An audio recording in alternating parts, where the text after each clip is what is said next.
Hey, hey. Oh, a blessed brother who's been quite an angel while I've been in this area. Excuse me, Rashini. While I have been in this area, said I highly recommend you go up there, go to one end and take a walk down this is the road where the dam used to cruise. Well, I mean, the dam is still here. Don't you even. The road is still here. However, they don't have traffic coming down through it anymore. You either go, well, there's only the one side actually that is paved. Oh. So we are up here and I have just been admiring all, well, I call them little sunflowers, daisies.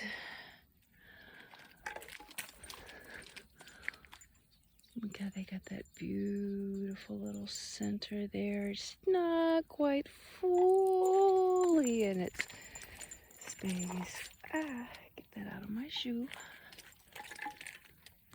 And the bees are loving it. All kinds of bees. So grateful.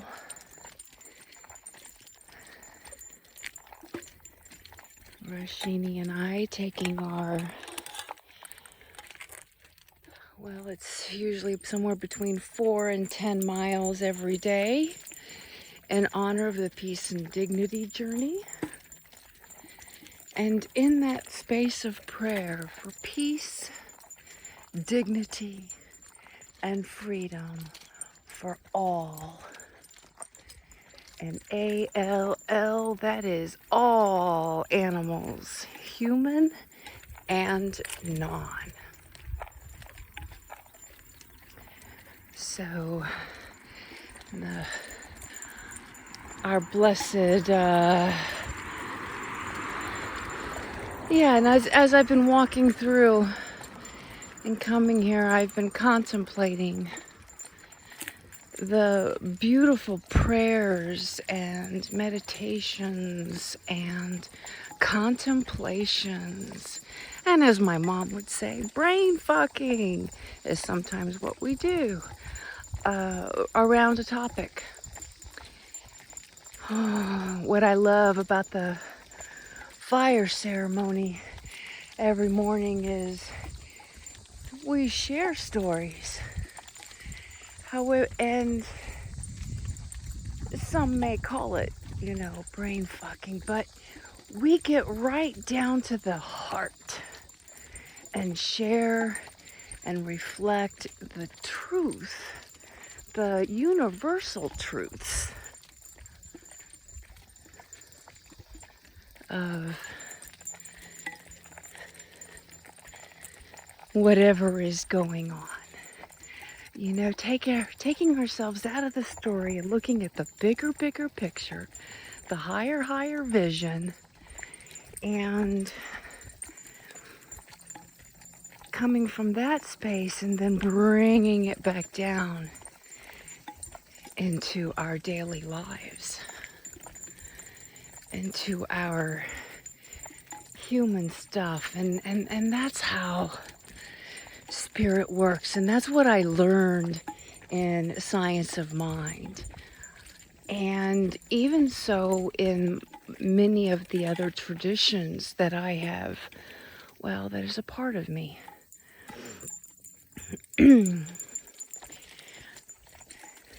And that's what I love about Ernest Holmes. Ernest Holmes studied all of the different cultures and religions. He was just getting to the Native American, and that was because of the times that they were in. But he refers to them periodically. But it is this, Hindu is a native tradition, a culture, kind of like any of your Native Americans. It was a culture. it was a spirituality. This is the universal truths, and apply those to your lives and everyday living and so forth. But anyway, where was I going with that before I sidetracked myself? Take a deep breath.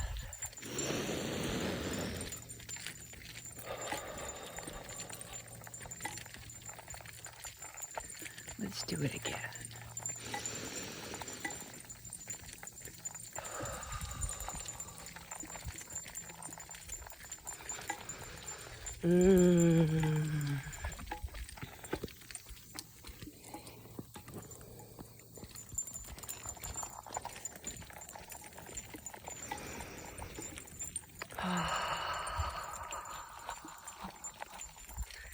These sunflowers, these little daisies.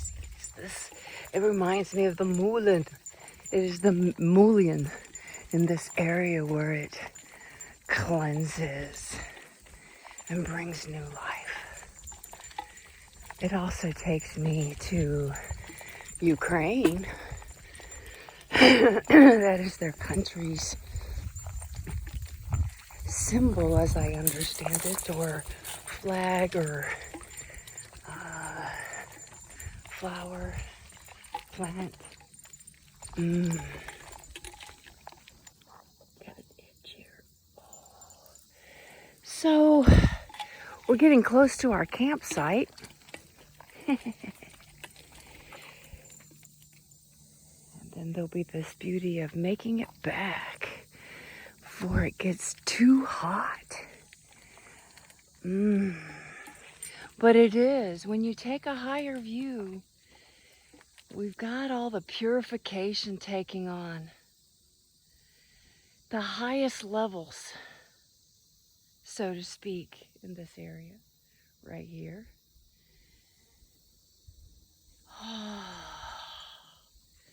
I see it as opening up the dam.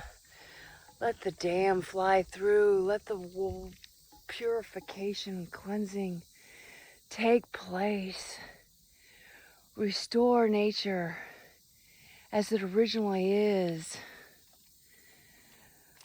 Our remembering, our reminders. And bringing that forward into this time frame. You know, it's this living the original ways in this modern world. It's been a prayer of mine for, well, since I awoke consciously and remembering that. However,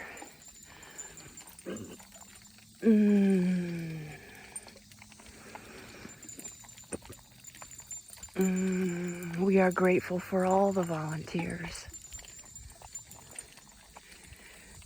and teachers, the ones that we consider angels and the ones that we consider evil as a human. However, in the bigger, greater, cosmic of all things, we are all one.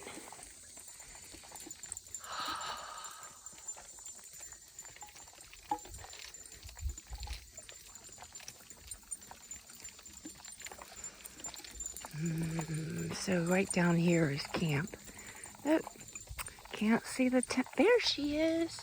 There's Raven. Way. I'm going to stop right here. Set this thermos down. What I have discovered with my little water buffalo is it's not easy to give Rashini water from it, because you got to have that suckle action. So there's Raven, and the tent is green, so she blends right in with the tree and grass from this angle. Okay, we shall continue on. I'll take the zoom off. We got Rashini back. So I'll share with you, Rashini feels like he always needs to be out front, checking things out, making sure the path is clear, And then I realized he's got the jingles on, and I never really connected that with the story I heard about tobacco. And when it started being added to their smoking, their pipes, they used many medicinal herbs, and then tobacco was found. And they believe the tree fairies, the forest fairies, the little people tended to the tobacco, and it was their gifts and their offerings. And so they would wear bells to go in to harvest the tobacco and then leave a gift for the fairies, the little people or trolls or whatever the names were. So I found that to be very, very beautiful story. So I wondered where the jingle piece came from. That the Chanupa carrier, the pipe carrier, wears bells. And that's to let them know they do this in secret. And so when they hear the bells, the little people have an opportunity to hide. And they come in, give their gifts, harvest, spread more seeds. Never take more than what you need, so that the little people would have more to tend to, and it was that mutual respect. So I yesterday I connected with that. Like, oh, Rashini's out there in front. Like, I've prayed to Ganesh, clear the path. Oh, there he is, clearing the path, making sure it's safe. There's camp. Raven's down there holding the fort, so to speak, in our little green pup tent. We've been cleaning up the trash. One of the grandmothers would be very, very proud. We do that in the afternoons and evenings, come down or go around with our bag, and we've got 2 sites really cleaned up nice. Our whole corner here, over yonder, our little corner here. And so we'll start to spread out, and I've noticed a couple campsites there. It's like, wow, people, really? Anyway, that's my judgment. I understand. It is what it is. But, let's take a look at this side. I guess, our managed lands. He's after, you gonna get that grasshopper? He has a thing for grasshoppers. Actually, he has a thing for movement. So, I am really rambling at this point. So, I'm going to turn this off. And, there's a big overview of the lake. We're in this little bay spot here. They call it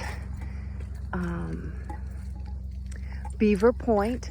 I found that very, very beautiful as I was pulling in. I'm like, oh my gosh, this really is an oasis. And instead of being in the main campground, which is on the other side of the lake, I'm on this side of the lake dam. And so it is about a 2-mile walk to get water and take a shower, unless I hop on Raven. And so we have our thing that we do every morning. Whether like yesterday was going to the grocery, the day before was walking all the way over, taking a shower, washing what I had on clothes wise, and that got us back down across that road in the heat. As my clothes and myself and everything was drying, coming back. And the brother here in this little blue box, he is an angel. He heats up a pot of water for me every morning, So I have hot water, and he brings back gallons of water, so we have water, and I don't have to walk 2 miles to get water, because that was what we did day one. So day one was that. Day two was I'm not doing anything. Oh no, we went down to the beach, and that's when we harvested and found turtle came to us that got wrapped up in the rose bandana and that I was using actually, and had the meteorite, the unbreakable heart. And I heard it's time to ground this unbreakable heart. And Hummingbird had shared with me on a call that he had seen in a vision where all of these 8 fires that have been being lit since Chief Phil lit the first one over, I believe it was in, I want to say Sri Lanka, but I may be mistaken, but it was on October 28th or 29th. And he lit the first 8th fire there, and they've been going around. So all these 8th fires are like little portals from the universe, grounding this new universal energy. And the sun, as we know, since the eclipse, has not been the same. Everywhere I have been in this country, from Ohio to South Carolina, to all the way across the plains, over here in Colorado, and even at the mountaintop, the sun, the heat is different. It's an intensity that I have never experienced anywhere else in the world, that, you know, in my limited, compared to many's travels. Anyway, and so I'm very, very, very, very, very, very grateful. And so that meteorite, that grounding, you know, of the turtle. I mean, this was the largest, at least that I could harvest, put it that way, or bring back, turtle that has fully intact shell. And it was the children who, and parents, you could say, because the parents had to be around, that didn't have the respect for this turtle. I heard the story of this turtle as I was cleaning her and carrying her back, cleaning her in these waters that the blue heron and all have been blessing. So I released some of the fire water to Cottonwood and the lake in honor of turtle, and bringing her back. And so she's on the back of Raven, along with some other medicine pieces that got wrapped inside of there that was strictly for her. And we'll see where she goes, so to speak.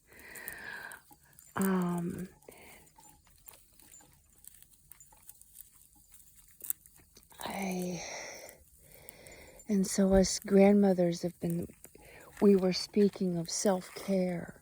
We were speaking of intentions and how do you share this with others. Another circle, that these children who are, I got to see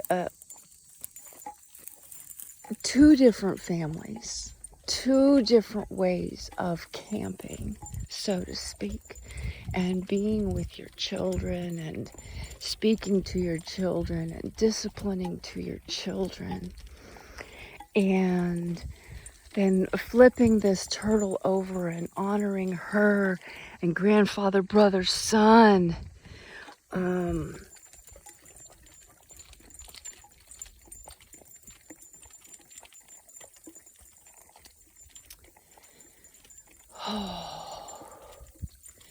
But yeah, grounding this new energy that sun has been spitting out at us, so to speak. Embracing the change, seeing these youth blossoming, coming out of the cracks. There's these beautiful, beautiful youth that are working on bamboo and hemp and regenerative, not sustainable but regenerative ways of living and listening to the Mother Earth and what she is sharing with us. It's, we can't go back to the old ways. We can't go, bring back everything. And Mother Earth is evolving. And so our job is to evolve with her and take this beautiful reverence of life and get out there and see the beauty of everything and listen to the mother. And how can you live with her, not try to control her? There's no controlling her. That is a human, I don't want to say ego, because ego is not a bad thing. I mean, God created ego, just as God created everything. It is learning to see that golden nugget, that beauty at the center of it, and going, what are you, the center of it. Oh, we're all gonna die. We all do good things. We all do bad things. We are that beautiful yin and yang mixture. And as many of us share, it's, as light workers, it's focusing on that light, focusing on that beauty. And that's what we all really want to create more of anyway. And of course, beauty is a matter of perspective for everyone. Oh, I did continue on, but my hand's getting tired. I am going to stop right here for today. Oh, there is hawk, eagle. Too big to be a hawk. Not long enough and heading to the water to be heron. Must all the way. Hey, aren't you gorgeous? It's not a vulture. Nope, straight wings and no tipping. Let's see if she comes closer. I want to see a tail. Might be red-tailed hawk. I may be wrong. Not eagle, red-tailed hawk. Hey. Maybe we're going to cross paths up here. See what kind of energy she's going to spiral in.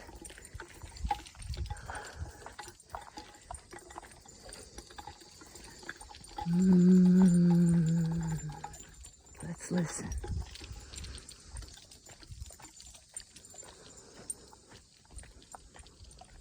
Feel.